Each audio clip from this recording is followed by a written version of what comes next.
Good morning guys, what is up and welcome back to another video where this morning I have spent basically all of the morning, it's now 11 o'clock in the morning, fixing up the rest of the garage here. I ended up finishing basically cleaning all of the stuff. Everything now has its own little place. I got parts and everything and detailing stuff and spray paint and everything up there. All the tools I could ever want plus CRC shelf and then a massive big working bench top, which I am so insanely happy about. But yeah, today's not going to be anything cleaning related, which is a massive bonus for you guys because you actually get some enjoyable content to watch. It's actually about the Skyline. Ever so recently, it has been acting like a pig. It is disgusting to drive. It stalls out all the time. Doesn't matter whether the aircon's on, off. It's just horrid. So today I'm gonna have a really good check over and check for any vacuum leaks, and then also fix up something that I randomly just stumbled across the other day, which I thought would never ever happen, and I didn't even look at it to begin with. So yeah, I'll quickly show you guys exactly what that is right now.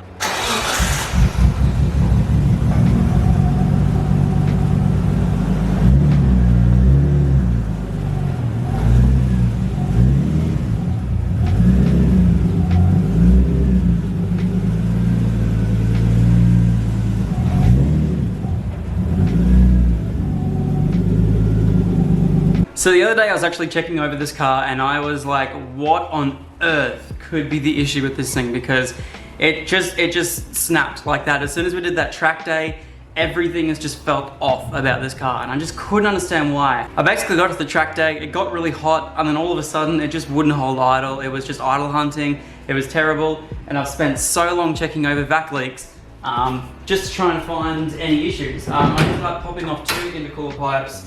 I thought that might have been the issue, that maybe I've damaged something else, but it wasn't that. So I kept looking and looking and looking, and I'll show you guys this right here. So my first point was to go over all of these vacuum lines down here, making sure nothing was touching anything hot, making sure everything was perfect, and every single vac line here was fine. Everything was doing everything it needed to, but when I was also doing that, I put my hand down on this section of the pipe right here so I could lean over and have a look. And then I started hearing this. I'm like, what on earth is that? Look at that. Look at that. That is my throttle body moving on the adapter plate. Oh, I don't know why on earth that is happening. So anyway, upon closer inspection, this bolt here is completely missing, and this bolt here is completely missing. It is just fallen out somewhere, and I can almost guarantee that that is the source of my issues, because obviously building up 16 PSI boost, yeah, that's just going to come straight apart, and that is going to let all of my boost go. Yeah, I was a little bit astounded when I found out that right there was happening to my car. So yeah, anyway, I'm going to quickly take off the intercooler piping down here so that way we can actually get over and double check that, make sure that all of the gasket behind it is fine, because that is a gasket, all this has a gasket. I'm going to make sure all of these are tight, and going to try and find some new bolts for the throttle body. I cannot believe that is what the issue was. It's so stupid. And I cannot believe that 2 bolts fell out. But I guess only having those 2 bolts fall out and that be the only issue that's happened since we completely rebuilt the engine, then I'm pretty stoked at that. So yeah, anyway, let's start unbolting this. We'll get it all sorted, and then we'll remake that gasket, and then yeah, we'll be sweet. Let's sort it out.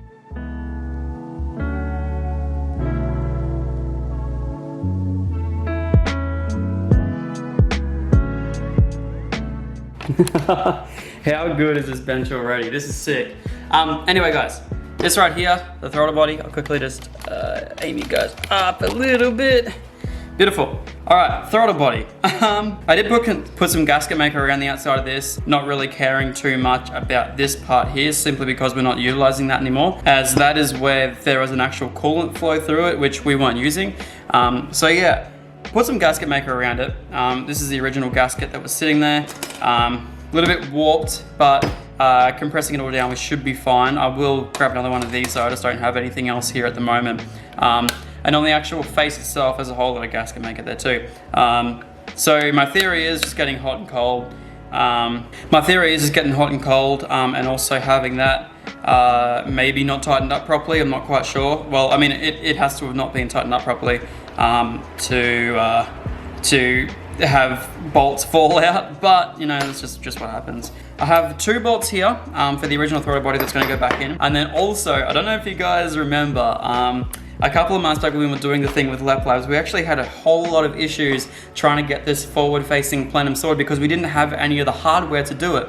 I thought I may have been missing some. I checked through back all my videos and I'm like, surely I'm not missing anything. I had all the parts sitting right there in front of me. Like, I even called Sarah and I'm like, hey Sarah, there's a plastic bag in the study that's full of all these parts. Can you have a little look? She came back about an hour later saying, no, there's no parts in there whatsoever. Sure enough, every single fitting that we spent probably about 2 days trying to source, everything is here. Oh, yeah. Lep Labs, if you're watching this, I'm sorry. But anyway, this is perfect because I have all the parts here ready to go. All the bolts I'm gonna need are right there. So I'm gonna quickly take them off, use those bolts right there for their intended purpose, and we'll be sweet. Once again, Lep Labs, I am very sorry this had to happen. Just gonna quickly make sure these are the same pitch. Yeah, we're golden.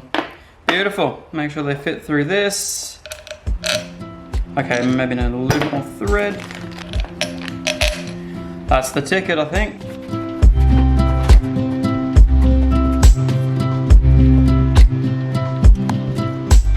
I actually learned a lot more. I don't know if you guys know, this whole process of me doing YouTube and everything, I learn a lot about cars, mainly after I have issues with them and fix it, and a lot of it sometimes can be due to my own personal mistakes, which I actually learned a lot from. So thank you so much everyone in the comments for putting out ideas and helping me with the whole learning the automotive process, I guess. I was never brought up big on cars and fixing them and doing everything, so I've only been at it for probably about, I dare say, well, however long I've been doing YouTube, maybe 2 or 3 years now, that I've actually started properly doing all my own work, or trying to do as much work as I possibly can on cars.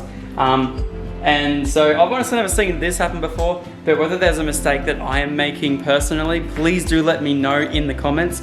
I know that sometimes a lot of the comments can seem rude and stuff like that on my videos, but please try and keep them respectful as possible because there is a younger demographic that also watches these videos right here. But if I am making any mistakes, please let me know in the comments, and please remember, I am just learning. I've never seen this happen before, and so I'm gonna go out my way and fix it. And if you guys see anything I'm doing wrong in the videos, please let me know so I can fix it for next time. Because yeah, once again, this is the first time that I've ever had this issue, and hopefully it's the last time I ever have this issue, and if I'm doing anything wrong, please let me know so I can prevent this from happening again. Much like the same with the lug nuts, got myself a torque wrench. So now I know that that issue is hopefully never going to arise again where I shear off lug nuts. There's been a whole lot of times that I've done stuff incorrectly, and the easiest way for me to find out is by going to reputable sources and learning from them. And there are a lot of mechanics that watch my video as well. I know that from the Discord and everything, which have been helping me a lot since I got into this whole YouTube game. So I have to honestly thank you all so much for putting forward ideas and for giving me a little bit of insight as to how I can do stuff better in the future. Okay, so I have some gasket maker, so I'm going to quickly lay some dimes, is that what they say? Lay some beads, some sick beads, all around the actual thing. Oh no, apparently I've destroyed my gasket maker. Oh, that is not ideal at all.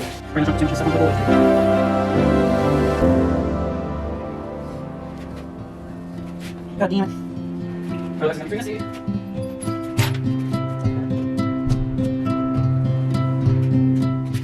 Alright, so they're all just quickly nipped up there, and then after it sort of sets a little bit, I'll go in, close it all down again, and then we'll be sweet, I reckon. Chuck these hose clamps back around, and then hopefully we should make some boost. It's gonna be interesting to see just how much quicker this car is now, because I kind of felt, I did feel a massive difference of when I take it off, but I just put that to how hot the temperature was that day. But I definitely knew there was definitely something up, but yeah, as I said, I just put it down to the heat. I'm so glad I managed to find that though. I mean, it was pretty obvious, but...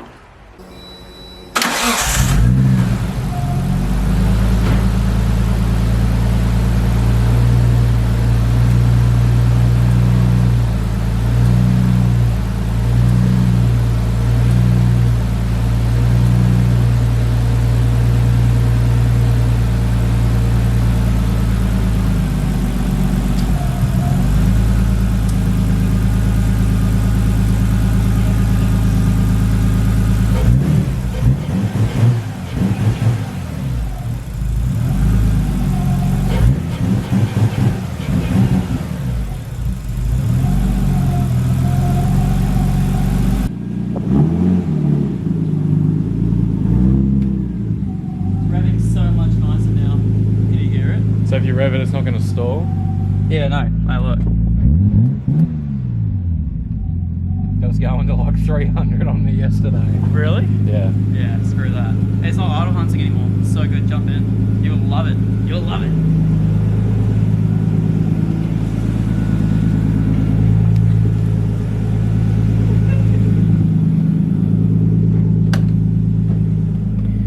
You know what's really sad? There's like massive first world problems. My iPhone X used to sit perfectly flat in there, and this new phone doesn't. I have to have it on a slight angle, which doesn't aid me. I can already feel it.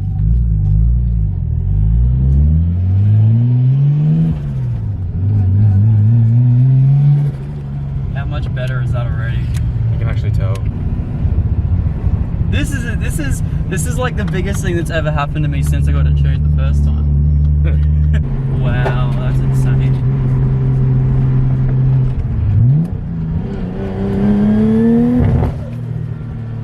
Whoa. What the fuck was that? I think it might be making a bit too much boost. Jesus.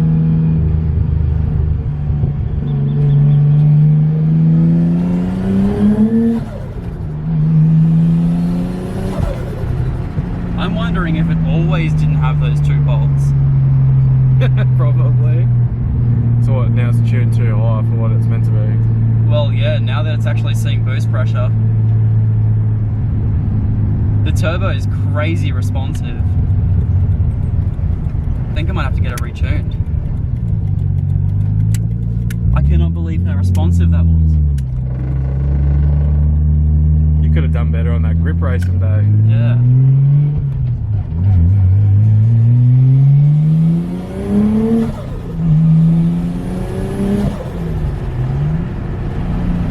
It definitely goes harder. That's insane. Just want to quickly check something. I feel bad for these guys here. What are you looking at boost pressure wise? Whoa, it's making a lot more boost. Yeah, okay. Let's not do that again. Okay. It went up to 1.5 bar. That's but good for me. It's fast. Bad for engine. Extremely bad. Because it's not tuned to that. No. That's like, what's 1.5 bar? 16, I think 16 PSI is 1 bar.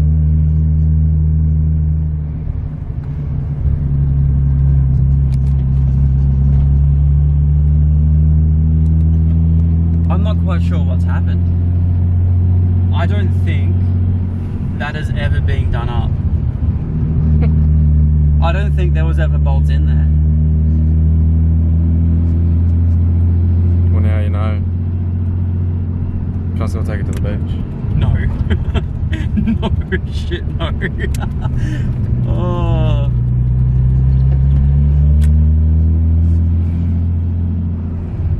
I'm pretty sure 1 bar is 16 PSI.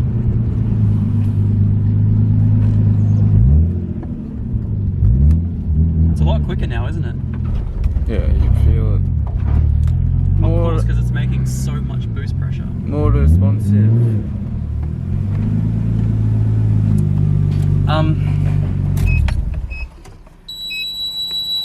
God, that's annoying. Let's get out of the car. Rightio, so now is where all the internet people get all up and angry at the fact that Zach doesn't know what he's doing.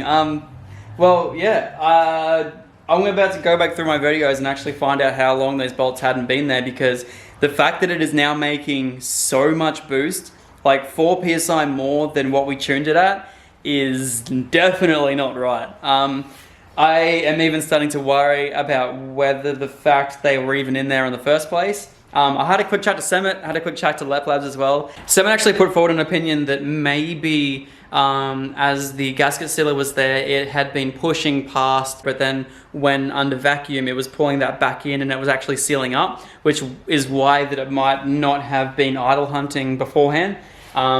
So yeah, going forward, we're gonna have to get it retuned, which is fine. I'm happy with that. We'll get it retuned, and if that was the issue, then this could actually be a really cool car. We could actually make our 300 horsepower mark. We could actually have this turbo really nice and responsive and not taper off, which would be amazing. It's starting to show signs of, you know, maybe it could have had issues on the dyno, now looking back at it, because of this, which is really, really cool. So yeah, onwards and upwards from here. I'm not gonna be able to be boosting it around currently. And until we get it 2 months again, we are not going to be able to go back on track. So I'm sorry, guys, but luckily we have the Falcon back now. Yeah, I'm stoked at the fact that that fixed so many of the issues that were with this RB25. And yeah, I'm about to go back through and find out how long those bolts had been not there, whether they were in there, and it just backed out over time, and it just been getting worse over time. The fact that it was making more boost now is yeah, that it means that it's always had an issue. So I'm glad that I was able to fix that and figure that out, and I don't know why it's taken me so long to figure that out, because it should have been right in front of me the whole time. But hey, it's not something that I would normally check, so once again, learning, onwards and upwards. I'm kind of at a loss for words, because it's kind of like my first time where I've made a change and it's been so drastic that it could have fixed a lot of issues that we've had over time. So yeah, this is interesting. I don't know. I kind of think before I get it tuned the next time though, I'm going to change that dump height. I think the dump was a little bit restrictive last time, so I'm going to change that out. If you guys can see where the actual factory dump is at the moment, it was good for when it was making stock power on the stock turbo. However, that is the bottom of the actuator right there, where that flat piece there sits. You can kind of see a little bit better there. So I'm going to get a more efficient dump that'll just bolt up straight to my cap, which would be awesome. That should hopefully relieve a lot of the overheating issues at the same time. Get a shroud. I will also go ahead and get a catch can, a better quality catch can, and try to do all this before I go to the dyno. Still not quite sure whether I'm going to go out to Lep Labs, or I could even potentially go a lot closer and go to Darren, who is the one that also tunes Samet's car over in Japan. So yeah, actually this would be a lot of fun. Darren's definitely a lot closer, so we'll figure that out when the time comes. But as for now, I'm going to go order some parts. Man, I am so happy we figured that out. I don't know why it took me so long. God damn it. I'm beating myself up, but I'm relieved. God damn it. I hate cars. Why can't it just be like the Falcon that just works and breaks gearboxes?